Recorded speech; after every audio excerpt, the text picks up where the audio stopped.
우리 한번 옆에 있는 이들에게 한번 인사하시죠. 예배 보지 말고 예배 드립시다.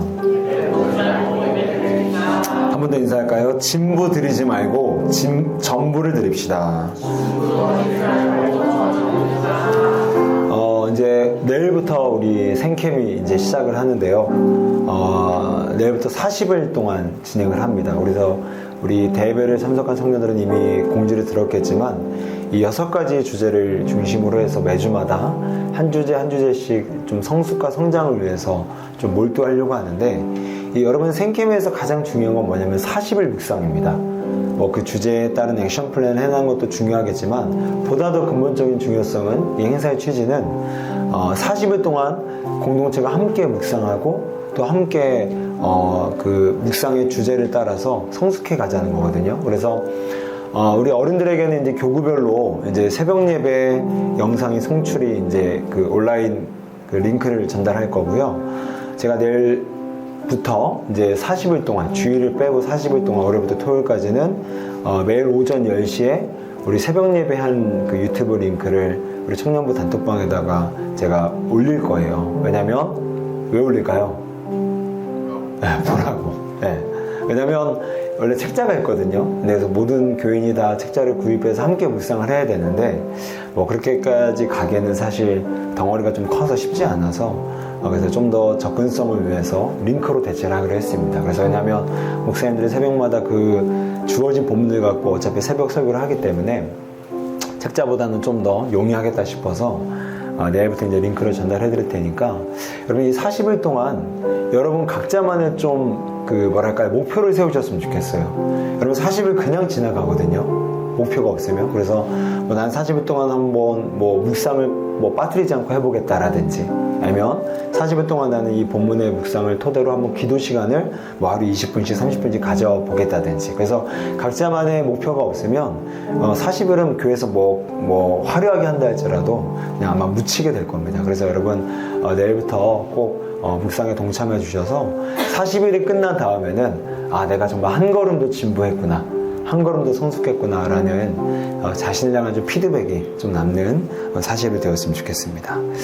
아멘이시죠? 아멘. 네, 자 함께 우리 예배의 물음 우리 4가지 고백인데요. 우리 4가지 고백 선포하면서 우리 예배를 준비하는 마음으로 선포하겠습니다. 시작.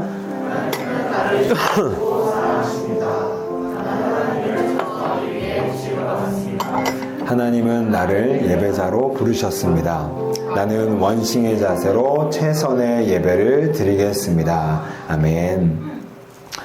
여러분 이 시대의 가장 큰 화두는 뭐라고 해도 자아입니다. 자아. 자신의 자아에 대한 관심이 증폭하고 있는 시대예요. 그래서 자신의 행복의 유무도 내 자아의 상태가 어떠냐에 따라서 갈리게 된다는 거죠. 그러다 보니까 점점 더 사람들은 자아에 대해서 집착하게 되고 자아에 대한 강박을 갖게 되며 자아에 대한 관심이 더 늘어나고 있습니다. 왜 사회 구조가 이렇게 자아에 대해서 관심이 많아졌을까요? 알랭드 보통이라는 그 사회 인지 심리학자에 따르게 되면 이런 분석을 했어요. 그러니까 불과 우리나라로 따지면 100년 전만 하더라도 개인이라는 개념은 없었습니다. 왜냐하면 내 삶의 행보와 내 삶의 운명은 숙명은 이미 태어날 때부터 정해졌다. 그러니까 노비로 태어나면 평생 노비로 사는 거예요.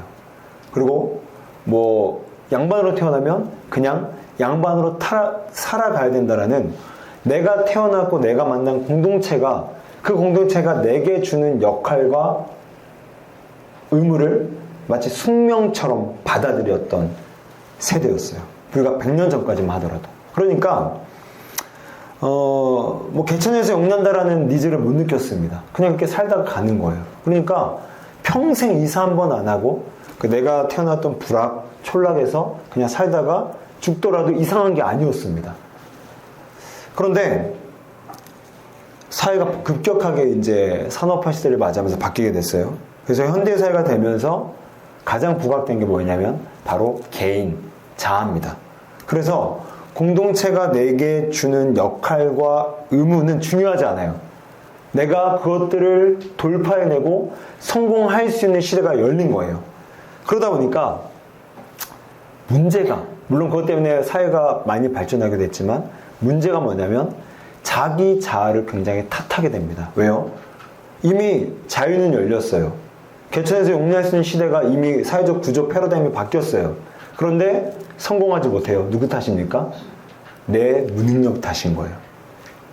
그러다 보니까 사람들은 출세하지 않으면 나는 무능력하다. 옆에 있는 동기는 평산으로 나랑 같이 입사했는데 임원이 됐는데 나는 안 됐다. 열등감이 생기는 거예요. 100년 전만 하더라도 나는 그냥 노비야. 열등감이 없어요. 그냥 그게 당연했던 겁니다. 그런데 이제는 노비로 태어났어도 얼마든지 대통령까지 올라갈 수 있는 젤렌스키처럼 그러한 시대가 돼버렸기 때문에 안 되고 성공 안 되고 출세 못하면 다 누구 탓입니까? 다 나의 무능력 탓으로 결정이 되는 거예요. 사회적 시선과 판단이. 그러다 보니까 어쩔 수 없이 사람들은 자기 자아에 집착을 하는 거예요. 나 성공해야 되는데, 나 행복해야 되는데, 나 소유 만나줘야 되는데, 나 인싸돼야 되는데, 사회적 구조가 그렇게 패러다임이 급격하게 변화가 됐던 거죠. 그래서 이 시대의 사람들은요, 모든 것들을 다 수단화시키기에 능해졌습니다. 무슨 말이냐면, 옛날에 순수했던 때 종교는요, 정말 그 신을 섬기고자, 그 신을 사랑하고자 종교에 접근했다라면, 이제는 아닌 거예요. 그 신이 내 자아의 만족을 만족시켜줘야 신인 거예요. 그러니까 뭐가 생깁니까? 기복주의가 생기는 거예요. 목적이었던 신이 나의 만족이라는 목적을 채워줄 도구가 된 겁니다. 사람도 마찬가지예요. 옛날에는 순수했던 우정, 순수했던 사랑이 가능했어요. 근데 이 시대에 흐르고 있는 지배적인 친분관계의 핵심에는 뭐가 있냐? 저 친구도 내 만족을 시켜줘야 친구고, 저 친구가 내 만족시키지 않으면 언제라도 끊어낼 수 있는 그런 관계적 단절의 이제 시대가 가능해졌던 거죠. 신이든 인간이든 간에 뭐예요? 내 자아를 만족시켜주고, 내 자아를 채워주고, 내 자아가 그쵸? 더 잘 될 수 있게 되는 신과 이웃만이 내 신과 내 이웃으로 받아들이게 됩니다. 이게 부정적인 이제 피해인 거죠. 여러분, 그 에베소서 5장 말씀을 보게 되면요, 사탄을 가리켜서 하늘을 주관하는 자라고 말을 합니다. 무슨 말이냐면 사탄은 이 세상의 문화를 점령하고 이 세상의 정신을 지배한다라는 거예요. 물론 하나님이 통치하긴 하지만 not yet, 아직 그 그리스도의 재림이 일어나기 전, not yet. 이렇게 영어만 하면 이렇게 자꾸 발음이 전에는 사탄의 공략과 사탄의 침투가 가능한 시대라는 겁니다. 영적 과도기라는 거죠. 그러다 보니까 하늘에 있는 그 영과 그 주관자들이 계속해서 이 세상의 지배적인 사고와 정신과 가치와 철학들을 그쵸? 통해서 우리의 마음들을 변질시키는데, 여러분 왜 이런 패러다임으로 사탄이 이 구조를 변경했을까요? 그것은 바로 아담과 하와의 실패를 이 시대에도 계속해서 재현하기 위함이 사탄의 목적이라는 거예요. 우리 말씀을 한번 보여주게 되면, 자, 창세기 3장 5절을 보게 되니까 아담과 하와가 타락한 이유를 성경은 이렇게 얘기를 합니다. 너희가 그것을 먹는 날에는 너희 눈이 밝아져 뭐라고 했죠?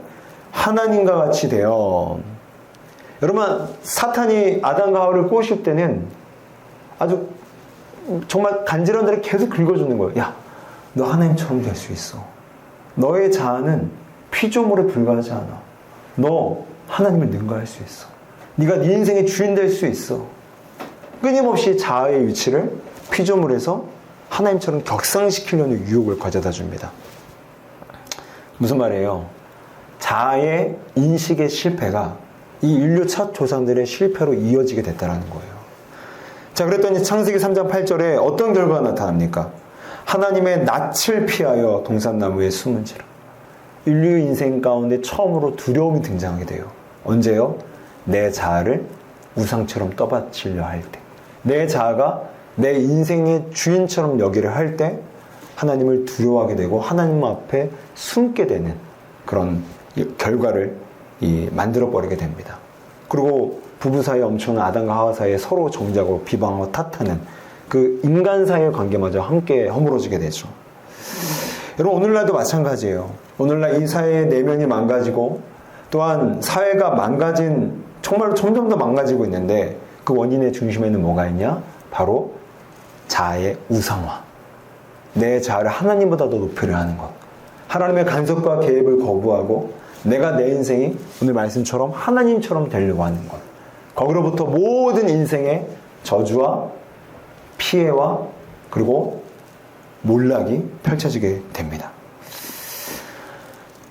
칼융이라고 해서요, 그 현대 심리학의 아버지라고 불리는 사람이 있어요. 그러니까 오늘날 모든 심리학을 전공하는 사람들의 교재본은 바로 이제 이 칼융이라는 사람이 쓴 이제 책을 갖다 공부를 하게 되는데, 이 칼융이라는 사람이 어떤 단어를 쓰냐면 한 가지 인류에 대해서 경고를 했었는데, 그 경고를 했을 때 썼던 워딩이 뭐냐면 자아 팽창입니다. 자아 팽창. 그래서 이걸 영어로 하게 되면 에고가 자아예요. 그리고 팽창은 인플레이션. 여러분 그 인플레이션 알죠? 막 물가가 막 터지듯이 막 치솟는 거. 그러니까 인류가, 이 사람은 예수 믿는 사람 아닙니다. 그런데 심리학의 거두로서 제가 인류를 봤을 때 지금 인류가 정말로 하나님과 그 성경과 전혀 상관없이 자기의 관점에서만 보더라도 인류가 망해가고 있는 모습이 보이는데, 그 망해가는 원인은 뭐가 있냐면 각 사람의 자아가 팽창된다라는 거예요. 원래만큼의 자아를 만족하지 못하고 더 팽창시키는 거예요. 하나님처럼 돼야지, 신처럼 돼야지. 그래서 사람이 사람을 농락하고 사람이 사회를 이용하고 사람이 누군가를 비방하는, 그쵸? 자아 팽창, 나만의 만족을 위해서 다 도구화시켜버립니다. 가족도 친구도. 그러니까 여러분 자아 팽창, 여러분 풍선 불어봤죠? 끝까지 부르면 어떻게 됩니까? 터져요. 터지게 돼요. 우리 지금 상은이가 말을 굉장히 잘해줬는데, 하은이가 했어요? 되게 목소리가 비슷해서 미안해요. 터집니다. 여러분 마찬가지예요. 자아도요, 터진 거예요. 아담과 하와의 타락이 터진 겁니다. 더 키우면 안 되는데 아내처럼 돼야지. 내 만족만 위해서 살아야지. 내 만족을 위해서 남편도 아내도 없어. 내가 최고야. 내 감정이 우선이야. 내 감정만 오라. 그러니까 이 시대를 보세요. 내 감정이 가장 중요하대요. 그래서 내 감정이 중요해서 내 감정이 어긋난 것들은 다 안 되는 것들, 나쁜 것들, 치사한 것들, 쓸모없는 것들. 가족도 없습니다, 여러분. 여기 친구도 없고요. 하나님도 없어요. 하나님도 나를 만족시켜야 하나님이지, 아니면 하나님 섬길 필요가 없다고 느낍니다. 그러니까 오늘날 종교 인구가 급감되고 있는 요소가 거기 있는 거죠. 하나님의 쓸모를 못 느끼는 거예요, 인류가. 어떤 실용주의적 쓸모가 없는 거죠. 뭐 교회 다닌다고 뭐 돈이 나와, 뭐가 나와. 그러니까 섬기는 마음이 아니라, 그렇죠? 기복주의의 산물로 보는 거죠. 여러분, 칼융이 인류를 향해서 경고했던 것처럼 반드시 자아가 커지게 되면, 팽창하게 되면, 인플레이션 하게 되면 그 자아는 터져서, 여러분 그때는 답이 없어요. 그냥 망가지는 겁니다. 그러다가 인생 쭉 내는 거예요. 그러니까 여러분, 결국 우리는 이 자아 관리가 필요하다라는 거예요. 영적으로든 안 믿는 사람이든 간에. 자, 그래서 디모데 후서 3장 1절과 2절을 보게 되니까 이 2000년 전에 사도 바울은 이미 이걸 예상했습니다. 너는 이것을 알라. 말세에 고통하는 때가 이르러 사람들이 자기를 사랑하며, 그 다음에 쭉 나와요. 그러니까 말세에 사도 바울은 18가지의 말세의 징조가 나온다고 했는데, 그 중에 첫 번째 징조가 뭐냐면 뭐라고요? 자기를 사랑하는 거예요. 그 다음에 3절 이어서 쭉 나옵니다. 18가지가. 근데 뭐가 다른다고요? 고통하는 때가. 자기를 사랑하는데 오히려 고통이 일어난대요. 자기 팽창하면 터지는 겁니다. 그러니까 사도 바울은 경고하는 거예요. 더 이상 자기를 팽창시키지 마십시오. 하나님의 피조물로 만족하십시오. 하나님이 원하신 대로 살아가십시오. 안 그러면 당신들의 자아가 팽창돼서 터져서 아담과 하와꼴을 날 겁니다. 지금 이거 경고하고 있는 거예요. 그러므로 오늘 이 자아의 팽창의 시대, 내 자아의 행복만을 마치 신처럼 여기는 이 시대 속에서 여러분, 이 시대를 살아가는 대안이 뭡니까? 오늘 1절을 보게 되니까 사도 바울은 대안을 이렇게 얘기해요. 너희 몸을 하나님이 기뻐하시는 거룩한 산 제물로 드리라. 한글 성경에는 이제 그 산 제물이라고 나와 있는데, 여기서 이제 말하는 그 이제 제사의 어떤 제사의 상황에서 얘기를 하고 있는데, 여기서 말하는 제사를 원어로 하게 되면 여러분 화제입니다. 화제. 구약 레위기에 몇 가지의 제사의 기법이 나오게 되는데 그 중에서 화제는 뭐냐면요. 제물을 완전히 태워버리는 거예요. 아무것도 안 남게. 그래서 화제는 제물의 완전한 죽음을 가리킵니다. 그러니까 무슨 말이죠? 그런데 사도 바울은 그 거룩한 제물 사이에 뭐가 있냐면 산제물이라고 했어요. 산제물. 그러니까 이 자아 팽창의 시대, 자아가 팽창돼서 터져버려서 망가질 수밖에 없는 이 시대를 향해서 사도 바울이 줄 수 있는 영적 대안은 뭐냐면 산제사를 드리라는 거예요. 산제물이 되라는 겁니다. 여러분 무슨 말이에요? 여러분 리빙 살아있다는 뜻입니다. 제물은 뭐예요? 죽은 거예요. 여러분 삶과 죽음이 함께 갈 수 없어요. 근데 사도 바울은 살아있어야 죽는 거고 죽어야 살 수 있다는 거예요. 무슨 말이냐면 내가 제물이 되어서 온전히 죽지 않으면 살아있는 예배 불가능하다라는 겁니다. 살아있는 예배 드리려면 하나님의 영광의 임재를 경험하는 예배가 되려면 먼저 내가 철저하게 죽어야 된다는 거예요. 내 자아가. 나를 완전한 피조물로 인정해야 된다는 겁니다. 인생의 주인으로서의 자아가 아니라 피조물로서의 자아의 위치를 지킬 때, 그렇게 내가 죽을 때 그때서야 비로소 살아있는 예배 드리라는 거예요. 그러니까 예수님께서 제자들을 모집하실 때 여러분 뭘 봤습니까? 아무것도 안 봤어요. 자격 조건. 유일하게 하나 뭐였죠?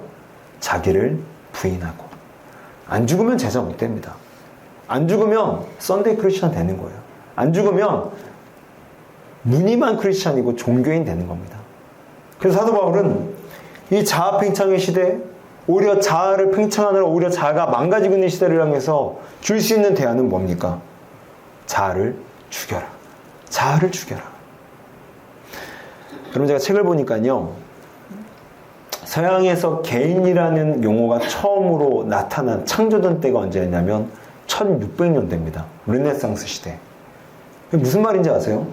1600년 전에는 개인이라는 단어가 없었어요. 개인이라는 개념 자체가 없었습니다. 너 누구야? 아 그럼 난 누구 아들인데? 이렇게 공동체 안에서 자기를 이해했어요. 그러고 나서 르네상스 시대가 되고 진보적인 사상이 투입되게 되면서 개인이라는 정체성이 인류 처음으로 창조되게 됩니다. 개념이 들어서게 돼요. 근데 그때부터 인류는 흉악범죄와 우울증과 강박과 비교의식과 열등감과 낮은 자존감을 달고 살아요. 여러분 이 시대가 얼마나 슬픈 시대입니까? 여러분 그거 아세요? 남한과 북한의 불면증 약 소비를 합치면 세계 1위입니다. 대한민국만큼 잠을 못 자는 나라가 없어요. 왜 그럴까요? 자기를 너무 사랑해서요. 자기를 사랑해서 야, 저 김 부장 내가 내일 어떻게 눌러버리지? 자기를 사랑해서 야, 내 친구들 내가 어떻게 기득권 내가 갖지? 다 자기 사랑 고민하고 있느라 잠을 못 자는 시대가 된 거예요. 여러분 언제부터 우리나라가 정신병원에 가는 게 흔한 일이 됐습니까? 제가 10년 전만 하더라도요. 우울증 약 먹는다는 거 입 밖에도 못 냈어요. 근데 요즘에 신방 다니면요. 저도 그렇고 저도 듣는데 굉장히 편하고 남들도 그런 얘기 할 때 그냥 그럴 수 있구나 싶어요. 불과 10년 만에. 자아와 자기를 사랑할수록 그 개인, 그 자아는 더 망가진다는 겁니다. 이 역사가 지금 우리를 향해서 얘기를 하는 거예요. 아까 사도 바울이 그러잖아요. 말세에 고통하는 때가 이르니. 첫 번째 특징 뭐라고요? 자기를 사랑하며. 그러므로 여러분 자기 사랑 그만하셔야 됩니다. 이거는 뭐 강요가 아니에요. 여러분이 선택해야 됩니다. 그런데 언제까지 자기 사랑이라는 그 왜곡된 진리에 파묻혀서 언제까지 자기를 갉아먹을 거냐고요. 성경은 우리의 삶을 하사이사, 여러분 하사이사 좋아하잖아. 하나님 사랑, 이웃 사랑. 이게 그냥 여러분 구호가 아닙니다. 우리 인생의 철학이 되어야 되고 이 기반이 우리 존재를 쌓아 올려야 돼요. 그게 아니면 모래와 같이 무너져요. 하사이사가 아니면. 자사 끝내야 됩니다. 그렇죠? 그래서 오늘은 두 가지 좀 간단하게 그렇다면 우리가 어떻게 이 사도 바울에 대한 어떻게 해야 자아를 그만 사랑하고 오히려 나를 주님께 드릴 수 있을까? 주님께 드려야 나를 주님께 드려야 나를 축소시키고 나를 죽여야 자아팽창을 그만둘 수 있게, 스탑시킬 수 있기 때문에 오늘 우리 두 가지로 어떻게 해야 우리가 나를 드리는 삶을 살 수 있을까 좀 살펴보려고 합니다. 자, 2절. 자, 첫 번째는요, 세상을 본받지 않아야 된다는 거예요. 사도 바울이 주는 첫 번째 대안은. 본문의 말씀 보이죠? 너희는 뭐를 본받지 말고요? 이 세대를 본받지 말고. 여기서 말하는 이 세대라는 말은요, 그 시대의 지배적인 사고방식을 가리킵니다. 지배적인 사고방식. 그러니까 예를 들면 그런 거예요. 그러니까 여러분, 마피아마다 동네마다 다 룰이 다르잖아요. 그렇죠? 우리 교회에서 마피아 했다가 다른 교회 가서 마피아하면 좀 다릅니다. 그것처럼 지배적인 사고방식이 있어요. 동네마다, 세계마다, 조직마다, 문화마다. 그런데 이 세대, 완전히 컨트롤 타워 역할을 하는 지배적 사고방식이 바로 오늘 말하는 이 세대라는 뜻이에요. 그럼 그렇다면 이 시대의 지배적인 사고방식은 아까 우리가 얘기했죠? 뭐였죠? 자아를 사랑해야 행복하다. 자기만을 추구해야 복되다. 이게 이 시대를 관통하는 지배적인 사고방식입니다. 그러니까 믿는 사람이나 안 믿는 사람이나 다 자아에 대한 얘기하면 벌써 동공이 커져요. 들을 만한 얘기하는구나.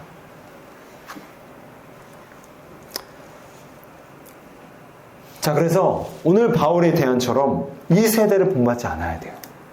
자기 사랑을 이제는 멈춰야 됩니다. 무슨 말이에요? 역행해야 된다는 겁니다. 이 시대가 다 그리 가더라도 우리는 no, 아닙니다. 나는 따르지 않겠습니다. 말씀처럼. 본받지 않겠습니다. 이 필립스라는 그 영어 성경 그 번역본이 있거든요. 영어 성경 이제 다양한 성경들이 있는데, 그 중에 한 번역본은 이렇게 얘기를 했어요. 이 말씀을. 주변 세상이 당신을 틀에 박히지 못하게 하라. 그러니까 여러분, 우리는 항상 틀 속에서 내 삶이 펼쳐집니다. 틀 속에서 말하고요. 틀 속에서 생각하고요. 틀 속에서 관계를 맺어요. 근데 그 틀이 뭐냐? 자기 사랑이라는 겁니다. 그 사랑, 그 자기 사랑을 추구하는 그 틀 속에 자기를 매몰시키지 말라는 거예요. 역행하라는 거죠. 자, 그렇다면 역행에 좋은 모델이 있어요. 여러분, 좀 자는 친구들이래요. 자는 친구들이 몇 명 있어서 한번 쳐봤어요. 깼어요? 여러분, 말씀을 일어나서 들어도 됩니다. 아니, 진짜 이런 설교자가 어딨어. 나 너무 친절한 것 같아. 일어나서 들어도 돼. 정 안 되면 한 달에 들고 들어도 돼요. 그러니까 그만큼 설교를 듣는 게 중요하다는 거죠. 자, 그럼 역행이 이 시대의 대안인데, 자, 그렇다면 예수님은 역행의 좋은 모델이에요. 한 번 더 화면을 넘겨주게 되면, 예수님이 40일 동안 광야에서 이제 시험을 마귀에게 당하는데, 우리가 저번에 한번 살펴본 말씀이에요. 사단이 예수님에게 줬던 세 가지 시험은 이거죠. 네가 이룬 성과가 바로 너다. 네가 이룬 인기가 바로 너다. 네가 가진 소유가 바로 너다. 지금 사탄이 뭘 유혹하는 거죠? 성과가 너고 인기가 너고 소유가 너니까 너는 너만 생각해야 돼. 너는 끝까지 너만 고집해야 돼. 하나님? 야, 하나님도 너 도와줘야지 하나님이지. 이웃? 야, 너한테 도움 안 되는 거 끊어버려. 지금 사탄이 이걸 지금 예수님께 던지는 거예요. 시험을. 근데 예수님께서 여기 어떻게 대답을 하시죠? 첫 번째 질문의 답이 예수님께서 뭐라고 하셨죠? 사람이 떡으로만 살 것이 아니요 하나님의 말씀으로 사느니라. 뭐예요? 사람이 떡으로만 산다. 여기서 말하는 떡은 이 세상의 사고방식을 가리킵니다. 이 세상의 사고방식, 자기를 사랑해야 살 수 있다. 성과, 인기, 소유가 네 행복을 결정하니까 너는 너 자아에만 더 신경을 써야 된다. 라는 사람의 떡을 먹고 사는 존재가 아니라는 겁니다. 사람은 어떤 존재라고요? 하나님의 입에서 나오는 그분의 말씀을 먹을 때 살 수 있다라는 거예요. 무슨 말이에요? 오늘 예수님은 역행하는 겁니다. 아니야, 그런 주류의 사고방식을 안 쫓아가도 돼. 충분히 너의 만족하면서 살 수 있어. 말씀대로 살면 오히려 그것이 너의 삶을 더 만족을 줄 거야 라고 예수님께서 사탄이 주는 지배적인 사고의 방식에 NO, 거절을 한 겁니다. 역행을 하는 거예요. 근데 문제는 우리는 예수님이 아니라는 거예요. 예수님 그렇게 하시면 돼요. 예수님이니까. 근데 우리에게 롤모델은 되는데 우리는 그 모델을 따라갈 능력이 없습니다. 근데 여러분 가만히 있을 거예요? 아니잖아요. 자아팽창하게 놔둘 겁니까? 망가지잖아요. 뭐라도 해봐야 될 거 아니에요? 그런 의미에서 우리는 예수님을 따라해봐야 돼요. 예수님을 따라해 봐야 돼요. 되든 안 되든. 여러분, 이런 면에서 저는 여러분이 다 연기자가 되었으면 좋겠어요. 며칠 전에 제가 얘기를 했었죠. 우리 인생의 대본이 있어요. 우리 인생의 대본이 세상이 써준 대본일 수도 있고, 아니면 하나님이 써준 복음의 대본일 수도 있습니다. 근데 오늘 우리는 예수님처럼 하지 못하지만 예수님을 써준 대본대로는 따라가 봐야 되는 거예요. 근데 여러분 그거 아세요? 그 대본대로 따라가다가 맨 처음엔 연기만 하게 됩니다. 자기 사랑만 안 하려고 막 연기하게 돼요. 나는 타인을 사랑하는 사람이야. 나는 하나님을 사랑하는 사람이야. 맨 처음에 연기하게 됩니다. 그런데 연기하다가 보면 여러분 가짜가 진짜처럼 물드는 거예요. 여러분 그런 인터뷰 많이 봤죠. 배우들 중에. 그런 거 많이 들어봤을 겁니다. 제가 그런 거 있잖아요. 배우가 한동안은 제가 만약에 예를 들면 정우성이 있었는데 정우성이 어떠한 그 배우 역할에 몰입하는 거예요. 이렇게 6개월, 1년 드라마 영화 찍고 다시 삶으로 돌아오려면 여러분 금방 돌아와지나요? 아니요. 이미 정우성은 이 역할이 되어 있는 거예요. 이 사람이 되어 있는 거예요. 그걸 돌아오기 위해서 약도 먹고요. 수면 치료도 받고요. 다이어트도 하고요. 살도 찌웁니다. 왜요? 그만큼 돌아오는 게 힘든 거예요. 무슨 말이에요? 여러분, 그렇게 배우의 역할에 몰입할 수 있다는 거예요. 우리 예수님처럼 절대 못 삽니다. 근데 가만히 있을 거냐고요. 예수님 따라가 봐야 돼요. 예수님께서 내게 써주신 복음의 대본을 쫓아가 봐야 돼요. 그러면 맨 처음에는 잘 안 돼요. 당연히 안 되죠. 자아사랑은 죄가 주는 유혹이기 때문에 너무 잘 되거든요. 근데 타인사랑, 하나님 사랑은 잘 안 됩니다. 그런데 그렇게 연기자처럼 흉내 내보는 겁니다. 아침마다 막 체면 거는 거야. 그러니까 여러분 체면은 하지 마세요. 체면은 안 좋은 건데 스스로에게 나는 액터야. I'm actor of Kingdom of God. 하나님 나라의 액터야 나는. 그래서 막 안 되는데 따라해보는 거예요. 막 사랑해서 막 전화해보는 거야. 잘 있었어? 보고 싶어? 밥 사줄게. 그렇게 하다 보면 그럼 뭡니까? 가짜가 진짜가 되는 거예요. 그렇게 배우의 역할을 흉내내다가 진짜 그 정체성으로 들어가는 겁니다. 오늘 롤모델 되신 예수님, 역행을 보이신 예수님, 우리는 안 돼요. 이렇게 안 됩니다. 그런데 그렇게 흉내내고 따라가고 대본을 내 삶에 소화했을 때 여러분 그 대본처럼 내 정체성이 또 옮겨가는 겁니다.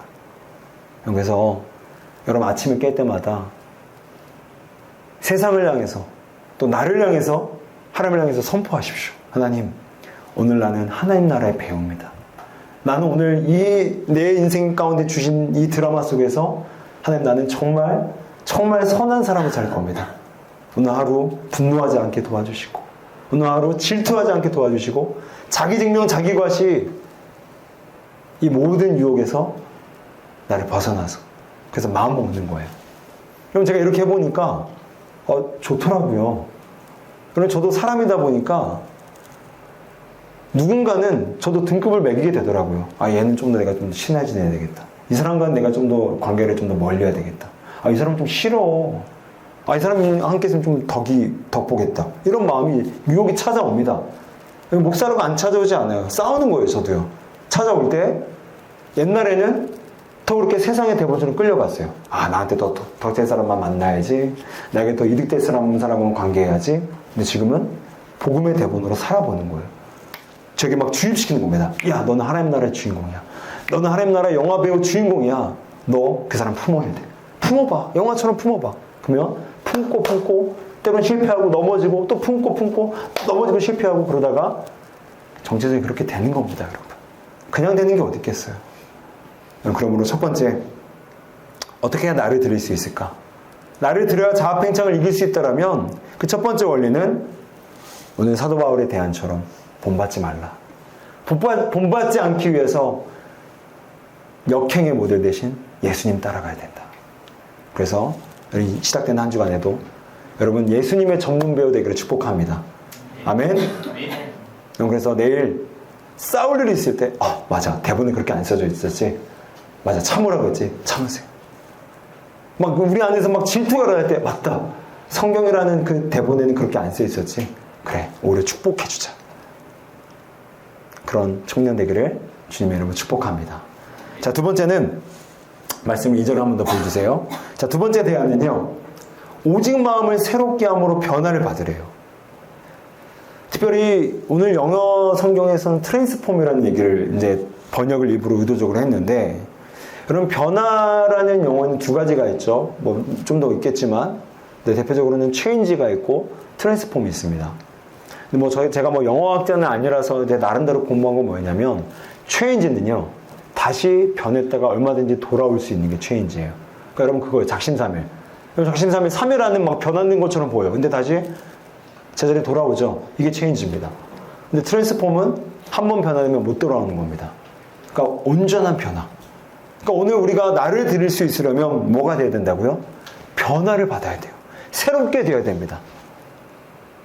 그런데 이건 역시도 우리 힘으로 되지 않아요. 무슨 우리가 변합니까? 여러분 변화돼요?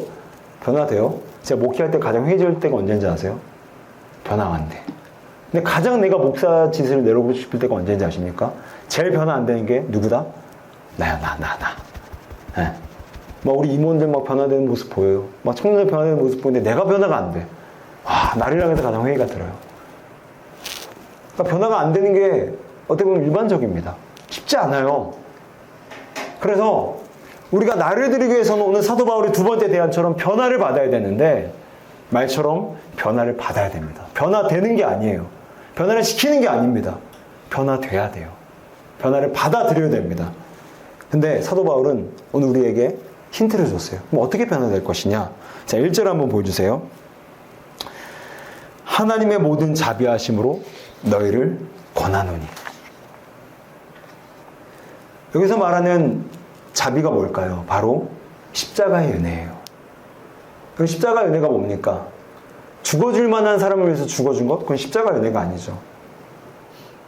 악취나고 더럽고 냄새나고 이기적이고 지만 알고 늘 분노와 질투의 그 오물 사이에 살아가는 이 죄인을 위해서 하나님의 고귀하고 가장 지극히 높으신 하나님의 아들이 죽으셨다. 그게 자비이자 긍휼입니다. 근데 사도 바울은 변화를 받기 위해서 뭘 하라고 하냐? 하나님의 모든 자비하심으로 너희를 권한대요. 즉 우리가 변화되기 위해서는 예수님이 나를 위해서 자기 몸을 주셨으니 나 또한 내 몸을 드려야 된다는 겁니다. 특별히 마지막에 영적 예배니라라는 단어가 나오죠. 근데 여기서 이 영적이라는 단어가 헬라어로 로기코스예요. 이 로기코스는 영어로 로지컬로 번역이 됩니다. 로지컬 무슨 뜻이죠? 로지컬? 합리적이라는 거예요. 그러니까 여러분 우리의 영적 예배는요 합리적이어야 돼요. 그럼 뭐가 합리적이죠? 주께서 나를 위해서 자기 몸 주셨으니까 나도 우리 주님께 내 몸 드려야 된다는 겁니다. 이게 합리예요. 지만 아는 게 합리가 아니라 자기 중심적인 것만 합리로 따지는 게 아니라 주께서 나를 위해 자기 몸을 주셨으니 나 또한 주를 위해 내 몸 드리겠습니다라는 게 합리적 예배, 영적 예배라는 거예요.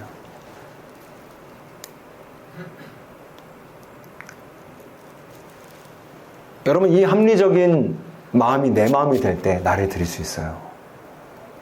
어떤 합리라고 했죠?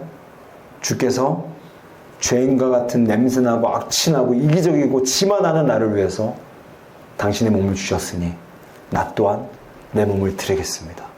이 합리가 내 삶의 철학이 되고 내 삶의 정체성의 기반이 될 때 나를 드릴 수 있다라는 겁니다.